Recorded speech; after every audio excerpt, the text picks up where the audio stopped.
It says recording. Does it say recording on your end? Yep. Okay, good. Hi, I'm Adam Katz for Browning Direct, the dog trainer marketing agency. You can learn more about us at browningdirect.com. We offer a 100% done for you Google Ads management service, as well as a couple other things that'll help you get desperate dog owners to call you. In today's episode, I've brought on board Sherry Boyer, who is a business strategist and coach, but is kind of unique in this industry in that she took $750 in 2005 and turned that into a 7-figure dog training business. And as if that wasn't impressive enough, she did it in California, one of the most hostile to business environments you could probably be in outside of maybe Venezuela. Sherry, how you doing? Great, Adam. Thank you so much for having me on. Cool. Hey, one of the things that's really, always impressed me about you is that you don't just talk the talk, you've actually walked the walk. And what we're seeing right now in the dog trainer space is that, I don't know if somebody just did a course on, teaching complete rank novice amateurs, like how to be a coach for dog trainers and such. But there's a lot of people out there who you really shouldn't listen to because they don't have this experience or the background to really know what they're talking about. Sherry is different because, like I said, she's actually done it. And she also has, what I think is really cool. She has knowledge and experience, and she's going to teach you today in our little talk here, a little bit about how to scale with staff and grow your team. Because if you really want to help more dogs and make more money and grow your business and get to a point where, you're not a slave to the business, that's a really important part of the equation. So Sherry, if you can, let's go back a little bit to 2005 when you first started your dog training business, and tell me about how you got from, when you first started to the point where you actually were able to sell your dog training business and cash out. Oh, oh, wow. It was quite a journey. When I started my dog training business, I was doing in-home consultations and in-home private lessons. And okay. I lived way south of San Jose, California, like 35 miles south. And so my main business area was 35 miles north through Bay Area traffic. So I was in my car all day long. I was running 12, 14-hour days. As soon as I specialized in aggression, which really wasn't aggression, but people thought their dogs were aggressive. They were just reactive. So I was one of the first people in the Bay Area to specialize in that. So my phone was blowing up, and so what happened, the natural progression that often happens with dog trainers is you'll be helping people training their dogs, and then they need to go away and they need to board their dogs. So that happened to me very quickly. And in 2000, so I started 2005, April 2006, that Christmas, I had 26 dogs in my Wow. boarding. So my husband at the time said, literally, it's me or the dogs. And I'm like, well, it's obviously the dogs. So we stayed married for a while, but I kind of had to figure something out because my business just exploded. And we had built out like a room in our garage, and everything was okay where I live, but it was just growing. And so I put the time in to figure out how to lease a space, because buying in California, even in 2006, 2007, was like the economy tanked in 08, right? Right. But and real estate depressed there for a while, but California sort of depressed for a little bit, and then but at the time, buying something was cost prohibitive. Yeah. Cost prohibitive. And so I found a great lease. I found a great place. The owners were actually Schutzen, like they had titled dogs in Schutzen. Their father was German. They came from a long line of, at the time, what they were calling Schutzen people. Uh-huh. So they were like, oh yeah, you can bring dogs into this big old space that used to be a engine repair place. So 16,000 square feet. We epoxied it ourselves. We did everything ourselves. I was on a very small budget. I had no idea what I was doing. All I knew was I needed to have a space for more dogs. And so I made a lot of mistakes along the way, and I'm very stubborn, and I will make something work, sometimes to my detriment. But I was like, I had a 5-year lease, and I'm like, oh my gosh, I have to make this work. And now I've got all this space and all these dogs, and now I need help. I kind of was doing it. You kind of what? I was silly. I'm like, oh, now I need help. Like I didn't really realize I needed help until I needed help. And then I did all the things, at one point I thought, oh my gosh, what is wrong with these people? Like the staff I was hiring, what is wrong with these people? What is wrong with these people? And then one day I woke up and I was like, the common denominator here isn't them. It's me. Uh-huh. I have to learn how to either hire better or motivate better or train the people better because I actually really do like people. That's why my business grew so fast because I loved the people. I love the Okay. dogs as well, but I really loved working with the people.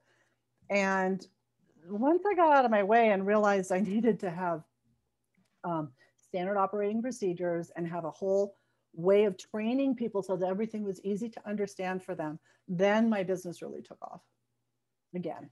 Gotcha.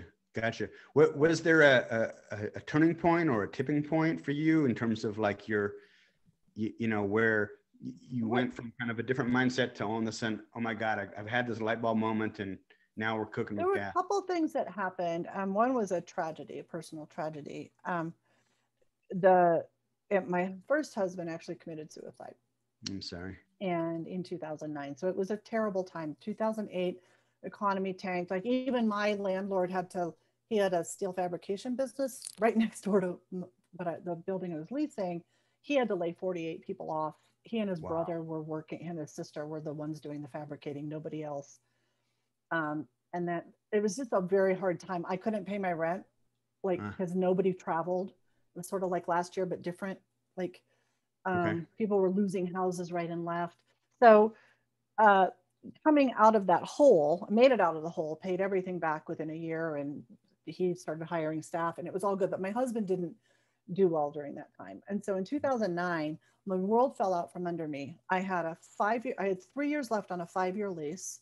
I was paying $6,400 a month. So if I had closed the doors, I would have owed the rest of the money for the next 3 years, right? And thank goodness I had some staff at the time who were decent and they were able to hold everything together for me. But there was a little bit of stuff going on in the background where they're like, they saw an opportunity. When there's crisis, people can see an opportunity. So people offered to buy my business for, I'll give you $15,000. I was like, $15,000? That's what I make in a week or a half a week. What are you talking about? But they thought they saw an opportunity in my crisis. And I was like, oh no, you don't. So that was the kicker for me, the tragedy where I was like, okay, I can't be here right now because I was he did it while I was in the house. It was awful. I had PTSD and my business had to keep running. And so I was like, I need to hire someone to help me. I found an organizer who liked to do operations manuals. So that was my first outside hire. How did you find that person? Delegating. So she was a referral, and somebody said she's a great organizer. And I'm like, okay, my idea at the time was I have to get my office organized so I can think straight. And we went to lunch one day and I said, I actually need more than this. I need somebody who can do operations manuals. Do you know anybody who does? And she's like, oh my gosh, if I could do an operation manual for a company, that's my favorite thing to do. I hate organizing. I'm wow, what a find. So she, over the next 18 months, she helped me create and it's a system that works so well. I now teach this to all of my clients because not only did we create operations manual, I'm looking for like a binder. I don't have one. It wasn't just a binder that sits on a shelf gathering dust. Like, makes no sense to have standards if you're not using them. And so we created a whole system on how to make sure that they're trained properly, how to make sure people retrained properly. And it wasn't until, so that was in 2010. In 2015, people started asking me, because I was very active in some groups, some other dog business owners, how do you do that? Like, how do you still like your employees? How do you get them to do everything that they need to do? And I'm like, oh, it's SOPs. What do you mean SOPs? And I had people come visit my business and they're like, oh, wow, it really does run like a well-oiled machine. I'm like, yeah, because we have the whole system down.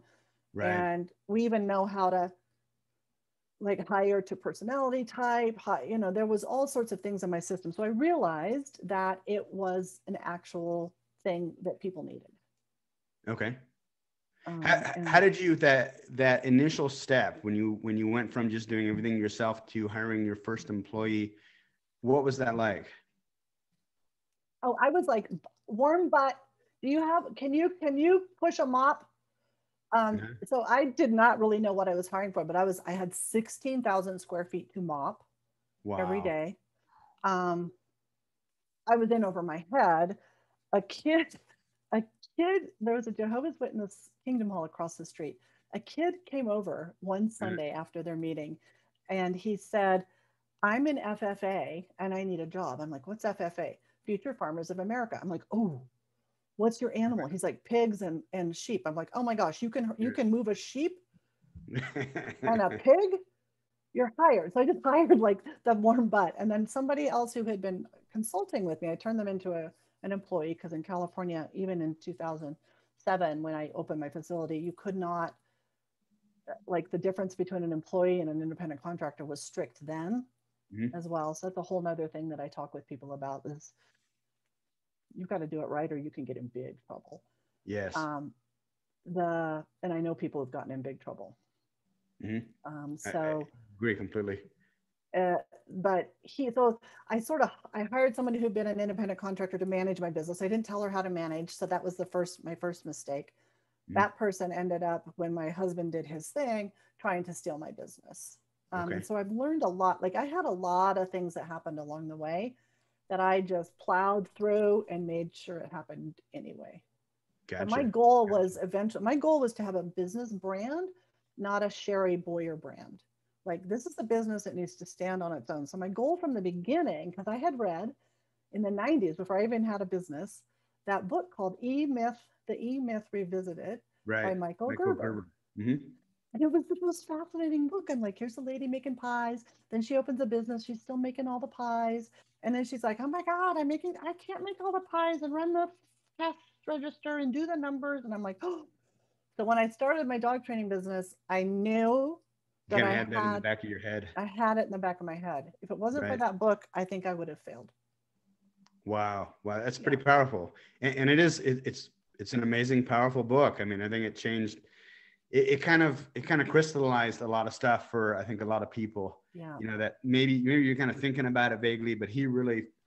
He really just put it all into one thing. Yeah. It's like you are either you're a technician within your business. So there's a lot of dog trainers, and that's what we're talking about right now. A lot of dog trainers, you could name any business type, but when you're a specialist at something, you tend to then think you have to specialize in everything. And then you open the business and you're like, holy cow, I've got a lot of people want this thing and now I have to do everything and I hate these things and make it stop.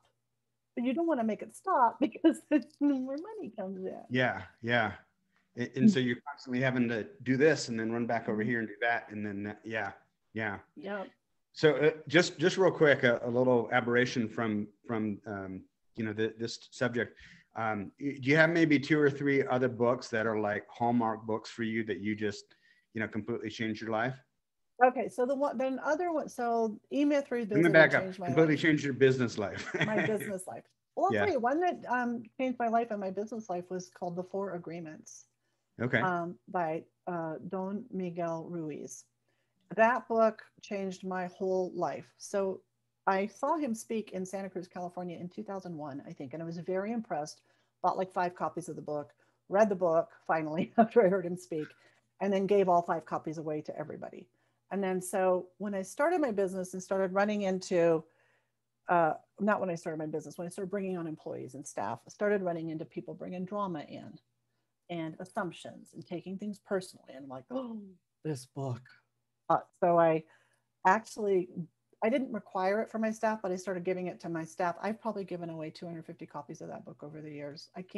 If I order it, I give it away. I'm putting it on my list. Yeah. With an endorsement like that, how can I not? Yeah, I just can't. I'm like looking at my bookshelf right now and I don't see any copies, but I had 5 copies a couple months ago. I don't even know who I'd give them to. Here, have this book. So the 4 Agreements was life-changing for my personal life for many reasons. Like I first saw him in 2001. When my husband died in 2009, 1 month after he died, his family sued me. Like, who does that, right? But I was, I was like, I have to read the book again. This is not personal. This is not about me. This is about them, their anger, their grief, their Right. greed, whatever. This has nothing to do with me. So that book took me through that. But I um, teach pieces of that in my programs. I teach it with all of my anybody who'll listen. Really, there's the four agreements are um, just how to live a better life in integrity with yourself, but also learning that when people do things that are just weird, that something you would never do, it's actually not about you. Yeah, And the that's other that's an piece to important that lesson. book, the other piece of that book is about don't not making assumptions. It's one of the agreements. Don't Mm. assume. So one of the things that happens when we have teams, so when you're working with anybody besides yourself, it could be a spouse, a child, a team member, or even a client. Um, the human brain has a tendency to assume that somebody means something or they intended something with their words Mm. or their actions. And when we learn how to not assume and to ask better questions, not to question, very two different things. I teach that in my program. We don't question people, we just ask questions to That's ascertain interesting. more information to figure out where they're coming from. Because if we can understand where they're coming from, we can create a solution. Yeah, I love that. I love that. Yeah. And also from a copywriting standpoint, if you can understand where they're coming from, you can take that knowledge and incorporate it into your copy. Those of you who are new to this channel, copy is the persuasive text that you write on your website and your business cards and your brochures and everything that you do. And a big part of that is understanding how to um, get enter into the conversation, into the client's mind, and then push those emotional hot buttons to get them to take action, which might mean, signing up for a consultation or, paying you for a dog training Absolutely. program. So yeah, really, really, Listen to Adam because he's got the copy thing down. I'll can, tell you that. can you see why I brought her on? Well, no, you do. You've got and I know that sometimes people will try to argue this point with you, and I'm like, don't argue with Adam. He Well, actually I'm knows just, what yeah, I'm, he knows. I'm, But the I'm thing about it, when you have copy or like when you get into the mind of what someone else is doing, then you can persuade and motivate them. Now, we right, don't want to right, persuade them for nefarious means ever, but really, sure, like let's talk about dog training. We're dog training. We're helping dogs, but we have to help their people as well. And in yes, order to get the people to move from where they are, we have hmm to do some things that maybe we don't have to do with the dogs. It right, comes easy to us. It beautifully doesn't said. come easy to them. That's why they called you. Yeah, exactly, exactly. Okay, so let's jump forward in your journey as a dog training business owner. By the time you sold your business, how Mhm. many employees did you have at that point? So I bounced at that point between 13 and 17. So it was kind of seasonal. So we Hmm. did a lot of, the biggest regret I have in that business is as soon as I opened my doors, I opened it up to everybody. Oh, everybody has a dog. You can board your dog here. You can do daycare and you can do training. I would Okay. never tell a dog trainer to do that right now, ever. Like my advice would be if you're going as a dog trainer to open a bigger space, you're going to only bring in people who've done training with you You mean for boarding, you only bring in, or boarding or okay. whatever kind of daycare thing you set up So because daycare is not a moneymaker and boarding is a pain in the patootie gotcha. for So dogs you're that are using that not as an trained. upsell on top of your dog training stuff, but not for the general public. Yep. Gotcha. And so I forget the question that you asked me. Just by the time you sold it, how many, kind of Oh, employees? so I went between Yeah, 13 and 17. So I didn't have a ton of employees. gotcha. I could have had more, but I had everything we did, I looked at as how to make it more efficient. So safe for the dogs and Uh-huh. more efficient for everybody. And so I probably could have run that business. I know businesses that were similar, boarded similar numbers of dogs, daycare that had 25 employees. I maxed out at 17 because I had very efficient operations. I made Gotcha. sure I didn't have Gotcha. an all day play daycare. Like, I don't believe in that. Um, I made sure that yeah, I became a numbers person. I was not a number. I graduated with a degree in anthropology, Japanese. Like, and Interesting. I barely made it out of college because I missed Like I kept putting off the one math course I was supposed to take until the very last I semester. feel you. I feel you. So I am the last numbers person, but I had to learn how to do numbers. Gotcha. Gotcha. Because staff in California, employees are very expensive to have, and they're becoming more expensive everywhere across the country. But the state taxes were high, the workers' comp was super high, unemployment insurance. I always thought that I was like, what am I doing wrong? I questioned my unemployment insurance rate in California because I had an F minus rating. They grade you by from A to F minus. I didn't figure it out until I sold my business because nobody could answer this question. It didn't matter. Every business owner in the state of California has an F minus rating. Huh. That means you pay 5 to 6% of every dollar on payroll goes to unemployment insurance. Right now, it's going to go way up because the last year, so many people have gone on unemployment. Wow. Wow. I got to get back to this point. You mentioned that, yeah, because I think there's a lot of people sitting at home watching this, wondering about this statement. You said that the dog daycare is not a moneymaker, but then why did I misunderstand that? Why offer it as an upsell if it's not a moneymaker? Oh no, it's how you offer it as an upsell. So typical dog daycare, like $25 a day, $30 a day, whatever. Mm-hmm. You got to figure. So if you've got 10 dogs, how many hours are they there? Or 15 dogs, how many hours are they there? How many staff hours are you paying to watch those dogs and make sure they're safe and getting enriched and all of that good stuff? Like the more dogs you have, the more labor you have. So it's like, so typical daycare is most business owners are like, oh my gosh, I'm not making money on this. Okay. Training daycare, you can make a boatload on. So you package the daycare with a training program. Yeah, you put people on some monthly subscriptions. You do there's all sorts of fun stuff you can do once they've come through a training program, and they'll come for the rest of forever. Gotcha. Okay. Thank you for clarifying that. I appreciate it. Oh, absolutely. So it's two different worlds, right? The pet care facility world that doesn't really think so much about training, and the dog trainer world that is all about training. Right. Once you've sold dog training to somebody and you've created rapport and a great relationship with those people, they will follow you forever. Right. This is a basic tenet of marketing. Like if you read Jay Abraham, or is it Jay Abrams? Jay Abraham, I think. He the guy in Palos Verdes, California. Yeah. That's a big thing with him is that, there's 3 ways to make money. You can sell more dog training programs in this case. You can charge more for those dog training programs that you sell, or you can sell the people more stuff, which is. That's right. And once you've sold them something and they love you, they will just keep buying from you forever. Because they trust you. Yeah. That's right. Right. I've got a client, he hires me twice a year, just twice a year. He's so cute. Out in Maryland, who was doing in-home dog training and group classes wherever. He had no facility and nobody was coming to his home. So grew. So we got a little facility. He opened it in January. He's already grown out of it. Wow. And the only kind of he's doing day training, but he's doing day training with people they're like, we love you. What else can we do? So now he's doing day training, which is not like, they're like trying to figure out things to do with, now they're teaching them tricks, but the people don't care. They want them to go on walks. They want to keep their training up. These people are too busy to do it themselves. Instead of getting mad at them for being too busy to do it themselves, offer them something. Absolutely. Guys, watching this at home, this is just such a nugget of wisdom.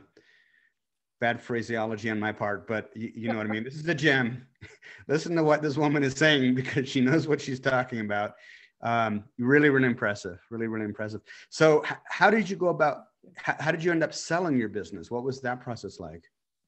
So that process was a pain in the patootie, and it's still a little bit of a pain. So I sold it in 2018.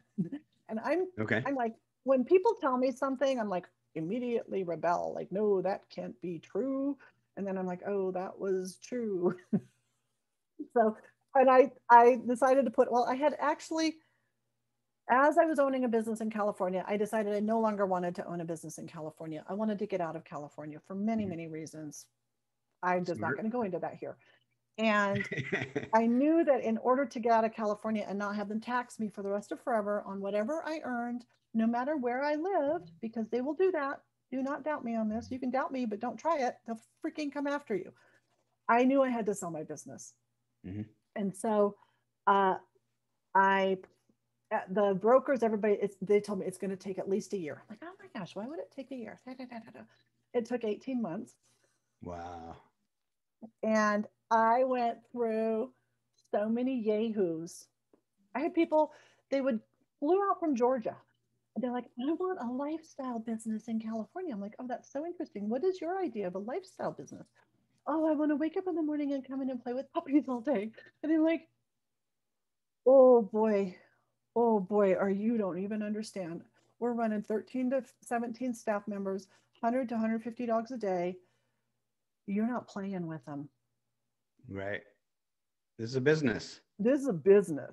And if you want a lifestyle business with dogs, I'm not quite sure what to tell you about that. Right. Travel, Right. buy an RV, get a Bouchon, Bichon, and go drive around with it. That would be your lifestyle.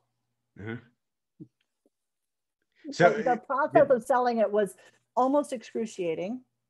But you went through a broker? Was that what I ended up not going through a broker. I ended up going through my CPA, who is in Arizona, who is a smart cookie, who's helped people sell businesses for years. Gotcha. So, yeah. Okay. Wow. I would recommend actually probably going through a broker, but you don't have to. But if you, I'm glad you asked this question. So it is a shocker for most people who have a dog business. They're like, I'm going to sell this business and make a lot of money and make the money back that I put into it. Probably not. The likelihood of that. People they get confused between the concept of gross revenue and net. Right, right. Gross could be up here, but your net could be down here. Net could what be do nothing. You think somebody's looking at when they want to buy a business? Net. The smart ones are, yeah. Yeah, But the ones who have the money to buy your business are looking at the net. Yeah. They're looking at the net. And so there's a I'm sorry. Let me pause you there just for 1 second. For those of you who are maybe new to business and aren't familiar with these terms, gross revenue is all the money that comes in the front door. The net is what you have left over after paying your employees and your utilities and your taxes and everything else. So when people talk about, oh, I have a $5 million business, well, it doesn't really matter, because if at the end of the day, at the end of the year, if you don't have any money left over, if you're not netting anything, it doesn't really matter if you have a $5 million business with 100 employees. What matters is how much money at the end of the year you put in your pocket, and that's what we call the net. I apologize. Please continue. No, excellent to point that out. Thank you. And there's also part in a business sale, they'll look at what is called owner add back. So if you bought yourself a truck, you are paying yourself rent, there's all sorts of other things that maybe the business is paying for. They'll add that into the, where was I? This is gross, this is that. They'll add that into the net. And so there's a lot of things in the calculation, but many business owners think, my business, I could sell this for $500,000. Well, you need to get an actual valuation done by a business valuation specialist, maybe $750, $500, $750 to get it done. They will tell you what your business is worth. The next piece in selling a business, which is often a shocker to people, the next piece in selling it is it's only worth what someone will pay you. Yeah. Yep. So it helps, just to make a plug here, it helps if you're going to sell a business to have, they want to see 3 years of rising net, like rising profit. Uh-huh. They want to see 3 years of that going up. They also want to, if you have SOPs, like proper hiring practices and standard operating procedures and everything, almost like a franchise already there, it's going to be easier for somebody to buy all your systems in place. Yeah. Right. Super cool. So you moved, you sold your business, you moved out of California, you smartly moved to Nevada, where I am. I love it here. What people don't know is Sherry lives, I don't know, probably about 25 minutes away from us. Yeah. Maybe less even. We've gotten together for coffee. We need to get together for dinner and barbecue. Yes, we do. But anyway, so you got out and you moved to a more business friendly, more tax friendly environment. Yes. And tell me and everybody watching, tell me a little bit about, what you're doing now and also how you can help the average dog trainer who's kind of like right here and they want to know how to get to, let me see if I can stay in camera. They're right here and they want to know how to get to here. Awesome. Yeah, no, so I work with people several different ways. Well, actually, a couple different ways.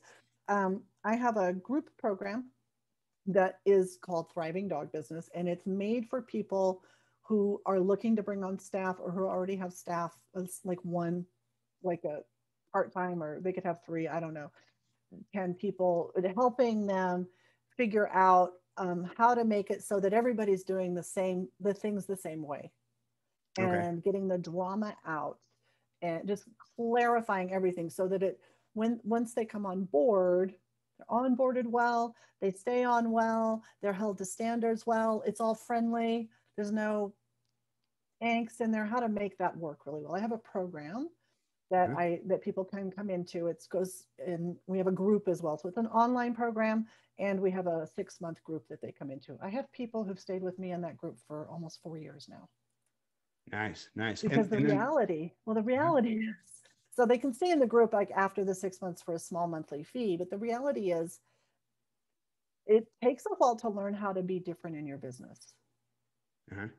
It really does. And if people think, oh, What we're do you just mean going to by that? wave a magic wand and you're going to be great with your staff and your Yeah, SOPs yeah. are going to be done in 2 months, I'm like, no, unless you're, I don't know, unless you're super person, superhuman. No, the reality is no, because you've already got all day long, you're already doing all this stuff to add all this other stuff in.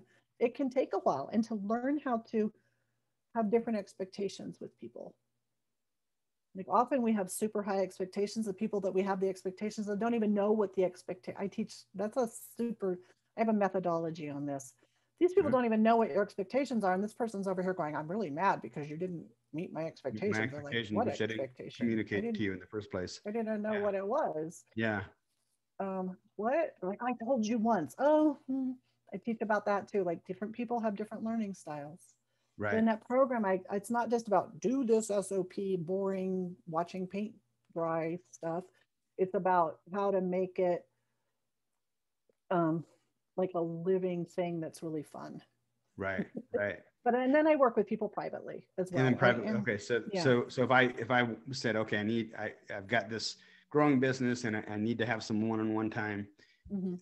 you have that option as well. I do. I do. I work with people either a minimum of 6 months, depending on their goals, or we do like a 6 call series for if they just have a few Perfect. things they want to work out. Yeah. Perfect. Sherry, how do people get in touch with you if they want to kind of learn more about what you're offering? They can find me on Facebook um, and message me. I also have on Facebook, there's a business page called Thriving Dog Business. Okay. They can message me on that page as well. And then I I usually shoot them a link to do a strategy session or a call just to see if what I have will even help them or not. Like I think I've referred people from a strategy session to you because what they need isn't what I have, it's what someone else has. Right. Right. And then I do have the program, and I'm happy to share that with people. Like, but it's good to get on a call, right? Well, maybe somebody realizes they don't want to have a team. Okay. Maybe they need to streamline their operations as they are, such that they're not doing all the callbacks, doing all the emails back. Maybe they need an assistant. Maybe they need a virtual assistant. That's still hiring team. Right. Right. And there's still, So I go to Facebook, Sherry, SHERRY space Boyer, BOYER, yes. and your face will pop up, and I click on that, and Mm-hmm. then I hit the message button and send you a message and say, what do we got to do next? There's two of me. So there's one I'm like standing back against a wall with the cool rocker look. Looking That's cool, one. smoking a cigarette. No. And then there's another where I'm kind of standing somewhere. I don't know. But there's two profiles that's me. And then my business page is Thriving Dog Business. Thriving I dog also have business. a Sherry Boyer business page. Okay, cool. Yeah. Sherry, I cannot thank you enough. You Yeah. are awesome. I Thank highly you so encourage anybody much. watching this to, especially if you're in a position where you need to bring on additional staff, or you just need the guidance of somebody who's been there and done that, and isn't just like, one of these business coaches where maybe they owned a one-person business, or maybe they didn't even own a dog training business. Yep. Hey, I took this course and now I'm a coach. Yeah. Sherry's actually walked the walk and talks the talk. So something like that. I'm not sure I got that straight, but you know I've what I mean. talked a lot of talks. I've walked a lot of walks. Yeah.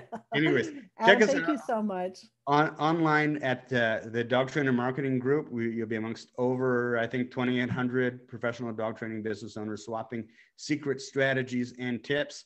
And definitely get in touch with Sherry Boyer on Facebook and grow your dog training business. I'm Adam Katz for BrowningDirect.com, the dog trainer marketing agency. We'll talk to you soon, guys.